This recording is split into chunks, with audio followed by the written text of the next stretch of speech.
যে কথাটা বলবো বন্ধু এখন কঠিন বাস্তব, শুনলেই বুকটা ছ্যাঁত করে উঠবে।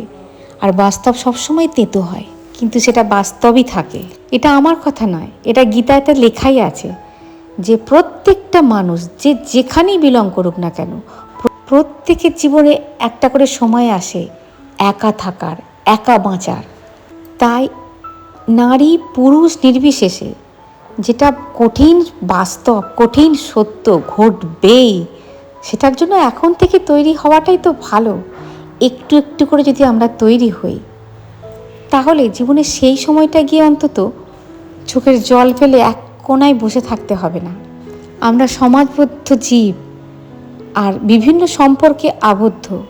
আমরা যে যার ডিউটি করতে এসেছি পৃথিবীতে, কিন্তু যেহেতু আমরা সম্পর্কে আবদ্ধ, বন্ধুত্ব বলো, সন্তান বলো, স্বামী বলো, মা বলো, বাবা বলো, সেই হেতু ছোট থেকে আমরা কি করি বলো তো, নির্ভরশীল হয়ে পড়ি যে ওই মানুষটা না হলে হয়তো আমি পথ চলতে পারবো না, এ না হলে হয়তো আমার এই কাজটা আমি করতেই পারবো না।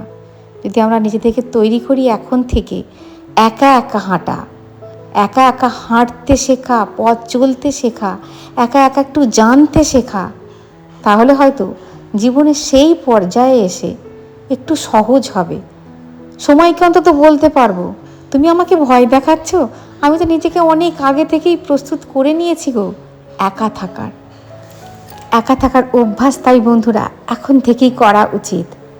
জামানা এমনই হয়েছে, কখন কে যে হাত থেকে ফসকে অন্যত্র গিয়ে থাকবে তার কোনো ঠিক নেই। নিজেরা যদি একটু একটু করে পথ চলতে শিখি, তাহলে দেখবে সেই পথটা একদিন সুগম লাগবে নিজের কাছে। তখন মনে হবে কই বেশ তো দিব্যি পারছি একা একা যেতে, কাউকে তো কোনো দরকার লাগছে না। এতদিন তাহলে এটা পারতাম। সময় থাকতে থাকতে ঈশ্বরের উপর ছেড়ে দাও নিজেকে, আর দিন রাত বলতে থাকো তুমি আছো, তুমি আমাকে তৈরি করো। তুমি থাকতে আমি যেন কারোর ভার বোঝা না হই প্রভু।